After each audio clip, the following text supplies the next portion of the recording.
This is Biker Dad.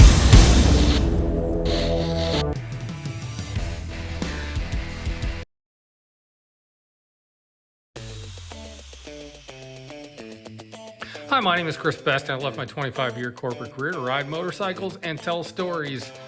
And you can believe I'm thankful for that this Thanksgiving weekend. And that's what we've got for you on this episode of the Biker Dad Show. Thanksgiving leftovers, our favorite stories so far from 2022. So let's roll.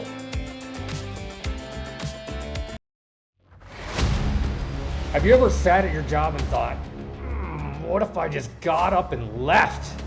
Tell that horrible boss to take this job and shove it. Have you ever wanted to just walk out? What about burnout? Well, that's exactly what I did, but I didn't just quit. I left my 25-year corporate career to ride motorcycles and tell your story. Daytona Beach, Florida, where you can actually drive onto the beach. Rick Fairless, a legend of his own, introduced me to Richard Rollins, Mayfield, Kentucky, Southeast Missouri, beautiful city of Knoxville, Tennessee, Gulf Coast of Mississippi, Florida coast and the Tampa Bay area, Orange County Choppers, Roadhouse and Museum, talking to Paul Tuttle Sr. himself. But make no mistake, this is not a show about motorcycles or even about me. Instead, I travel across the country to meet the people who use their passion for motorcycles to make their communities stronger, safer, and better. This is Biker Dad.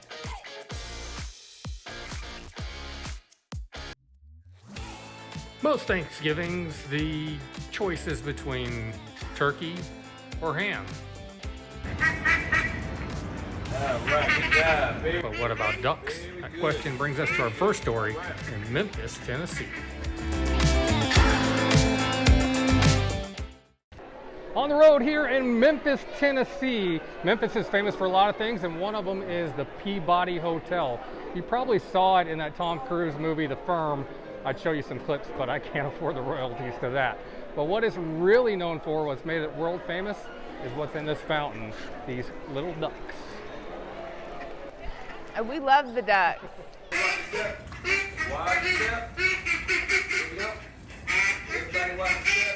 I'm Keenan Walker, Duck Master here at the Peabody Hotel in Memphis, Tennessee. It's been a Duck March tradition here in Memphis ever since 1940. 1940, it was a man named Edward Pembroke who was originally hired as a bellman back in 1940 that just so happened to have been an animal trainer in the Ringling Brothers and Barnum and Bailey Circus as a young man. So at that point, when he came here, we had 3 ducks that lived in the fountain. That was because 7 years earlier, the general manager went on a duck hunting trip with a friend of his over in Arkansas in the middle of winter. And in order to stay warm, they took a lot of Jack Daniels over there, as one does. But they got pretty warm and decided to bring those live duck decoys that they were using back here to the hotel. And as a practical joke, set them loose inside that fountain, left the ducks downstairs, and they woke up, there was a whole crowd of people standing around the fountain staring at these ducks. It was Edward Pembroke who created the character of the Duck Master and this Duck March ceremony in 1940. He stayed employed with the hotel as the Duck Master till 1991. 51 years he held the title of Duck Master. I'm number 7 since him, and I've been here for about 4 years now. My name's Elizabeth Jumay. This is my daughter, Georgia Jumay. We're from Memphis. Yeah, there we go. We love the ducks. They do it every day. It's a really fun way for us to spend time together. She's out of school right now. So it's just a really fun Memphis tradition that's been going on for a really long time. Oh yeah. The Peabody's been here, this building's been here since September 1st, 1925. So we're coming up in 2025, this building will have been here 100 years. But like I said, the Duck March ceremony has been going on since 1940. And it's something that is like known around the world. Like I met some people from the Netherlands that came yesterday. They said they saw me on the telly in the Netherlands. So it's just amazing how far this reaches. And of course with social media, you know, TikTok videos, I had little kids running up to me like Duck Master Keenan, you're here, I love your TikTok videos. Lettuce is first thing in the morning. All right, so they should be up and ready.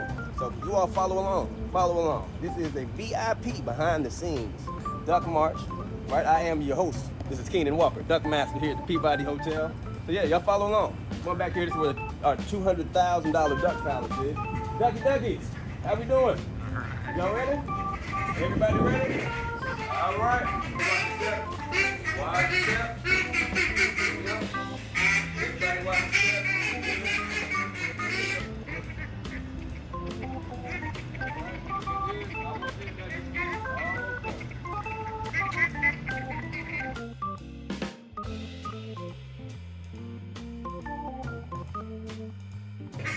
Get nervous. Yeah, keep plenty of these around. Romaine lettuce. Right. That's really right. That's what romaine lettuce does to you. All right, y'all feel free to come on in. All right, great job, duckies.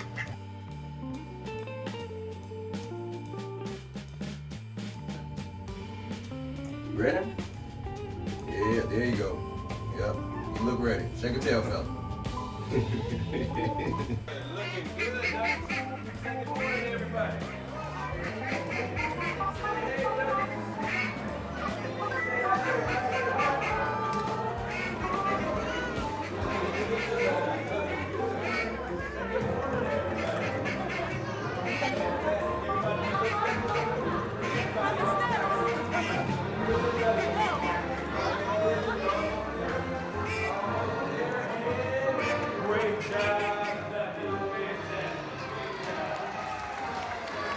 My name's Daniel, Buckmaster in Kansas City. I think it was great.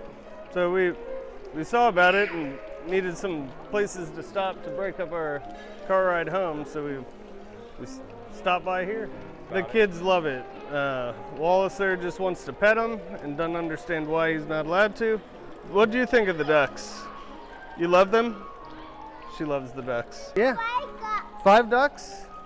All right. Have you ever seen anything like this before? Not ducks walking through a hotel, no. Very excited. It's their first time to see him come out of the elevator.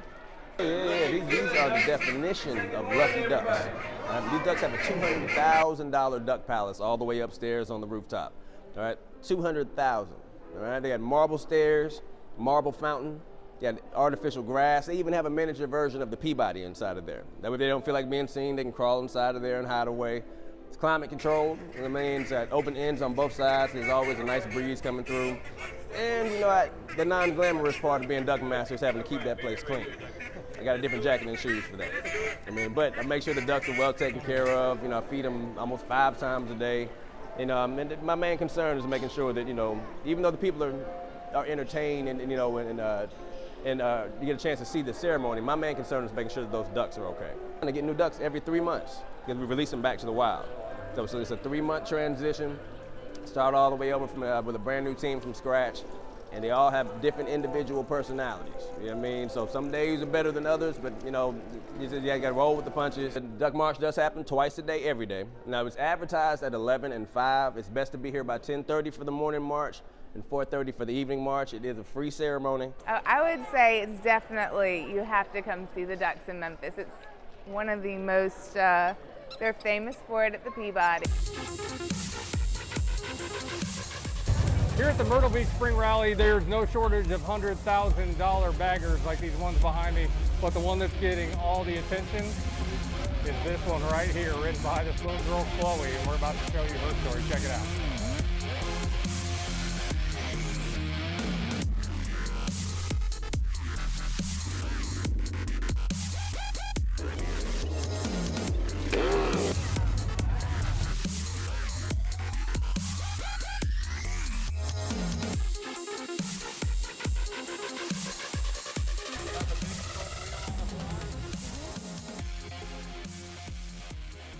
I'm Chloe and I'm 8 years old. We built it, me and my dad. Richie Stevens, Phoenix City, Alabama. My daughter wanted a bike like mine with some music, and I told her the only way she's gonna get it if she got out there and worked. I blew it off, and she kept coming out there messing with my bike, so I seen she was interested, and we started building it, and she was out there every day. She actually powder coated all the parts on it, the frame herself. At 8 years old, she soldered like 20-something wires and heat shrunk them. Like, she's a very big part of building it. Well, I had this little electric motorcycle from Harley, and I wanted to compete in audio like my dad does, but his bike ain't ready. So my dad built it for me, and I've helped him a lot, and I powder coated all these parts.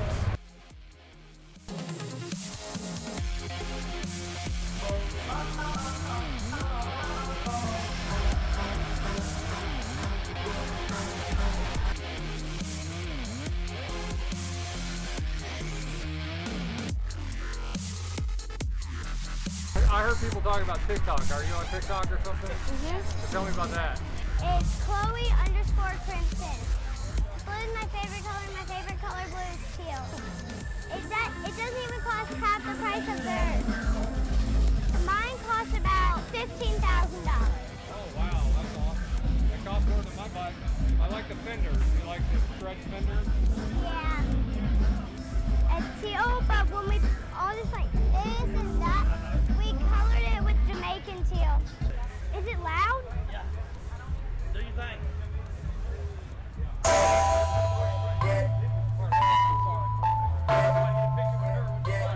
That's on me, baby.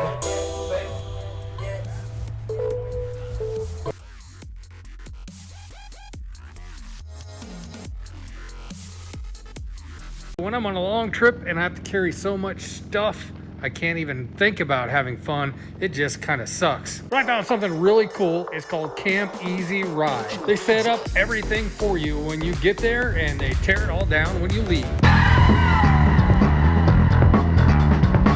You get to party your butt off each night back at your own Glamour Tent compound. Simply arrive, party, drop, repeat, and leave. Book your trip right now at campeasyride.com.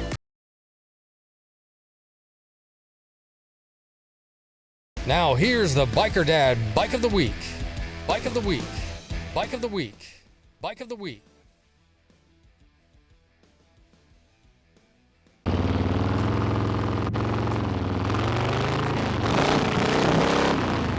This week's Bike of the Week is, in my humble opinion, possibly the coolest motorcycle ever made. All right, we have a 2022 FXLR ST. They took a lowrider and made it even better. The big noticeable part about difference between this and the standard lowrider, obviously, is this fairing. It's solid mounted and it's frame mounted, so it's you don't have a lot of extra weight on the bars, and it punches a pretty good hole in the wind. And it just looks cool as hell. This is a factory fairing, unlike the ones you buy on Amazon. Exactly. What difference does that make? Just the fit and finish, to me. I've come across a lot of them. I don't know if they put this in a wind tunnel, but man, it's like I said, it's solid as a rock. There's even an audio system that you can put in here. But yeah, the Boom audio systems are made to work directly with Harley-Davidson, so when you put it in here, I imagine it just fits perfect. Exactly. Looks great.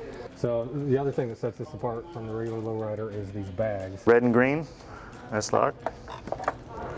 And they slide right off with a quickness. Awesome. Completely different bike. You guys have upgraded this a ton. Went bigger with the 131 kit. This is the biggest kit that Harley makes. Everything from the cams to jugs, pistons, and heads, fuel injectors, and throttle body.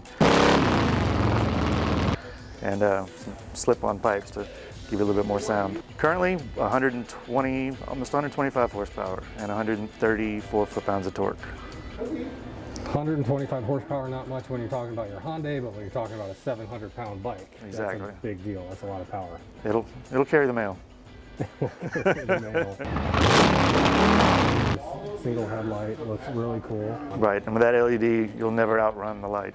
All right, well, that's this week's Bike of the Week, and now the only thing left to do is to fire it up and ride it.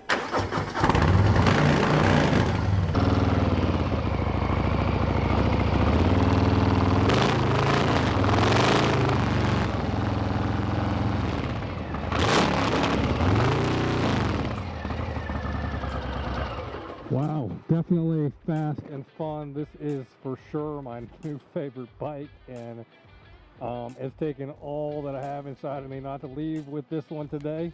But I'm going to be a responsible dad and keep riding my other 3 Harleys for now. But oh my goodness, this bike is definitely, I think, again, in my humble opinion, coolest motorcycle ever made. Come down and check it out.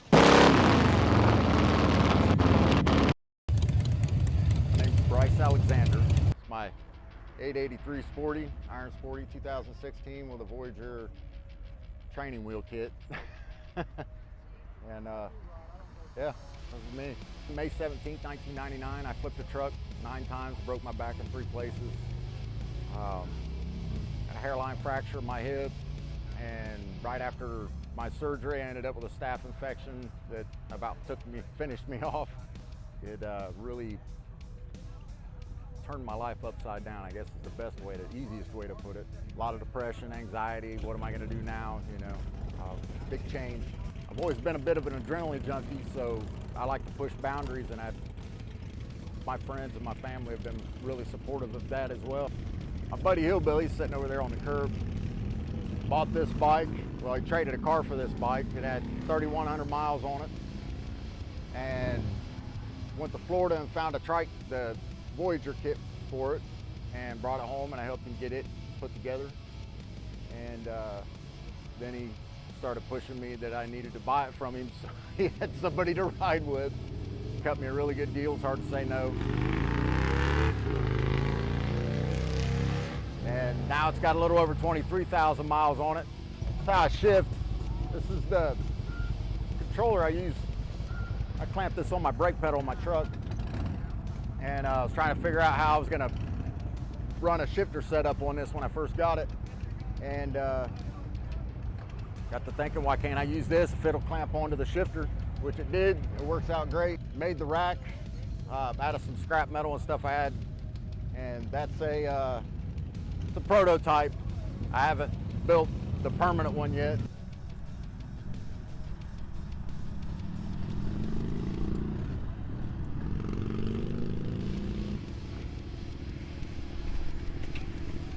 Strap the feet down. If I don't strap my legs together, the wind will grab my knees. You get past 85 miles an hour, I don't care how good the straps are down here, it's gonna pull your foot right out of the boot. Yeah, there's the setup, and then when I want to shift, squeeze the clutch in, down. Get rid of the negative people in your life that's giving you that idea that you can't do it. You've got to stop listening to people like that, and the world's full of them. Find good people that support you and want to see you chase your dreams and have a better quality of life. This bike is, you know, it could be 3 o'clock in the morning, I can't sleep, my mind's racing. Get on the bike, disappear up into the back roads, and I can change my whole being. If you got questions, you can find me on Facebook, Bryce Sander, and I'm more than happy to answer questions for people. If I can help somebody else get in the wind, I'm down with that. Don't let people tell you no. Just don't listen to them. Do your thing. I do take enjoyment in proving people wrong when they tell me I can't do something, so.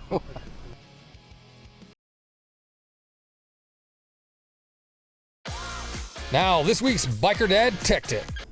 This tech tip is not as much technical as it is maybe spiritual, or at least superstitious. Who knows what one of these is?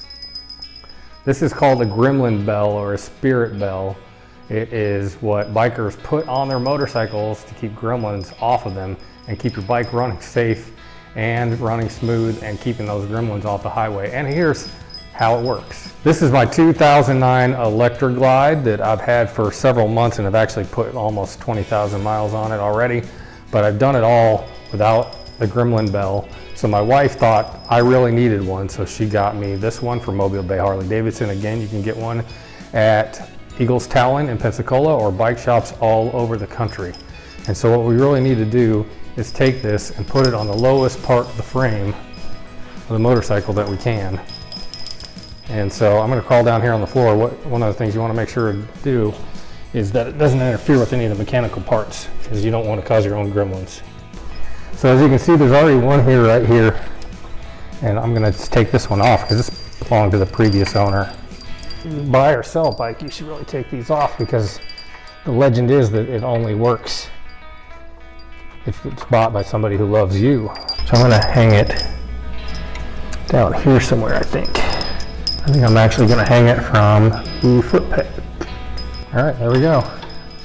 So that's not going in as dads like to say everywhere, that ain't going nowhere. So it's down really low. It's only a couple inches from the ground. It's not going to interfere with my brakes or anything else. It's just going to sit there and ring, keep the gremlins off, allegedly, if you believe in that kind of thing. Now the legend says you only need one gremlin bell on your bike, but you know, I'm not going to be offended if somebody else gives me another one. I'll put it on my bike. I also have 3 bikes. I have a Heritage that doesn't have one on it either, so somebody needs to buy me one of those. All right, that's the gremlin bell. That's the legend of the gremlin bell. You can go and pick one up at your local Harley dealer, other motorcycle shops, and remember, you need to buy one for somebody you love and have them buy one for you. That's how it works.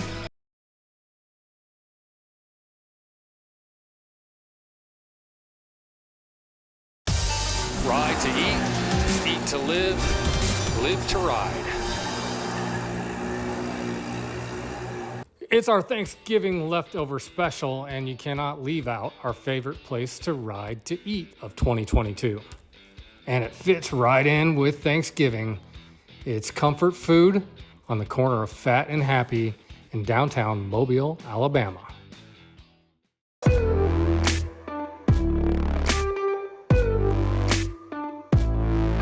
My name is Tony Sawyer. I'm the owner of Bob's Downtown Restaurant, located on St. Francis and Jackson Street, the corner of Fat and Happy, Fat Street and Happy Avenue. We've been here since 2014. Started with my Uncle Bob, my father, myself. I come from a culinary background of 35 years plus, been a chef my whole life. The culinary culture that Mobile has is very diverse. The one thing that we were missing when we opened this restaurant was an authentic diner, which is what I think we've created. When I first opened up the restaurant, there's a gentleman that would come in and eat breakfast every morning and have his vodka orange juice, have a certain breakfast that he, wanted, and I made it for him. Even though it wasn't on the menu, I still made it for him. That became Lee's breakfast. That breakfast was really what started it. And as these guests would continue to come in time after time after time, and we build those relationships, without them, we wouldn't be here. So I want them to feel that connection with us. When you sit down to eat a meal with a friend or family, it's your time together to talk about anything. It means a lot to me to see people smiling and eating and enjoying their meals and enjoying their time together. Come to Bob's Downtown Restaurant because it's a cool little diner. It's a dive. We serve great food at a good price, and we have the friendliest staff that you're ever going to meet. Every plate that comes out of that kitchen is made with love. The regular guests that we have that come through these doors are the product of that.